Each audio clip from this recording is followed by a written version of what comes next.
Majina naitwa Kisari Hamidi, ninasoma darasa la 3. Naomba msaada mnisaidie niweze kupata vifaa vya shule.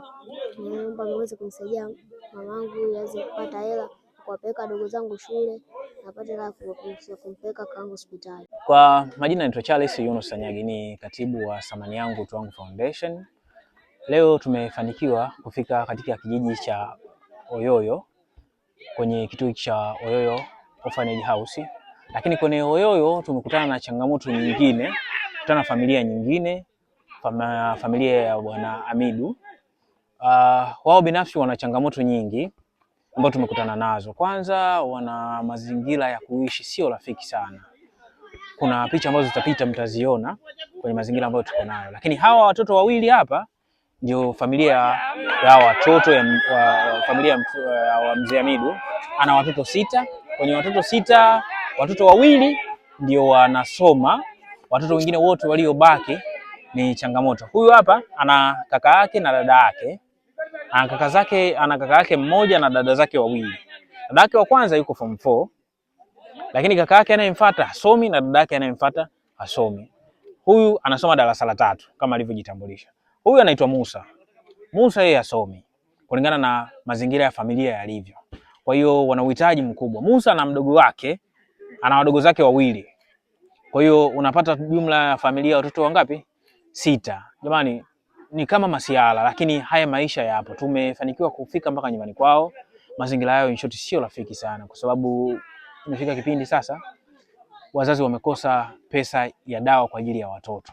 Kwa kama mnaona ukihitaji kuwagusa familia hii, naomba tuwasiliane kwenye namba za simu ambazo zitakuwa zinapita hapo chini kuhakikisha kwamba tunawagusa familia hii. Asanteni. Mimi Rukia binti Hassani maarufu Mama Kidawa, nalea watoto mayatima wapatao 18. Napatikana Oyoyo, naitwa Yombo Mpera. Changamoto zangu, maisha yangu, nyumba tabu, mambo ya kula shida, watoto wanasoma, daftari shida, fomu shida, kila kitu shida. Mimi natamani nyumba kwanza, nipate nyumba na mambo ya shule na kula. Mimi mwenyewe nasumbuliwa na ugonjwa wa moyo kwa miaka mingi sana, mpaka serikali inanijua kwa ajili ya ugonjwa wa moyo, sio nyingine. Mume wangu ana tezi dume, huu ni mwaka wa 2, hata kunyanyuka hawezi, yupo tukitaka. Habari, nikiwa kama mwanafamilia wa Thamani Yangu Utu Wangu Foundation. Leo tumefanikiwa kufika katika kijiji cha Oyoyo Orphanage House, na hapa unaweza ukajionea mazingira wanayoishi watoto hawa, kiukweli hayaridhishi. Nyuma yangu hili ni jiko, hapa ndo wanapotumia kupikia watoto hawa wa Oyoyo. Alafu huku kulia kwangu juu, hiki ni chumba wanacholala watoto wa kiume huku. Na kwenye mtazamaji unaona namna gani mazingira sio rafiki. Huko analala watoto wa kiume, upande huu ndipo wanapolala watoto wa kike humu, na kwenye bado haparidhishi kama unavyoweza kuangalia. Hiko ndo kitanda, pamoja na huku vitanda vya zamani kabisa.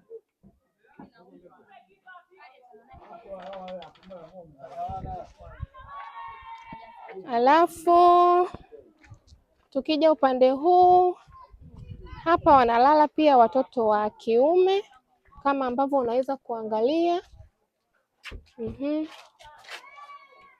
Kuna hapo wanalala. Huku ndani pia mazingira bado sio salama.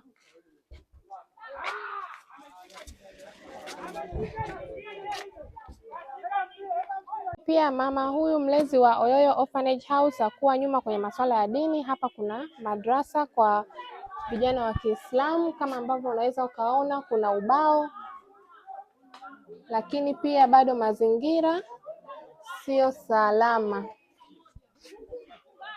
Kiukweli hiki kituo kina changamoto nyingi kama ambavyo umeweza kuangalia mtazamaji, na sisi tumeguswa kwa aina yake. Tumeweza kuja kutoa msaada pale tulipofikia au pale tulipojikuna. Tunaomba pia Mtu yoyote atakayewiwa kugusa hapo, kuna namna mtaweza mkaona, kuna namba za simu zitapita hapo chini, mtatupigia tuelekezane ili tuweze kuwagusa watoto hawa kwa namna ya kipekee na ya upendo zaidi, ili tuweze kutengeneza furaha yao.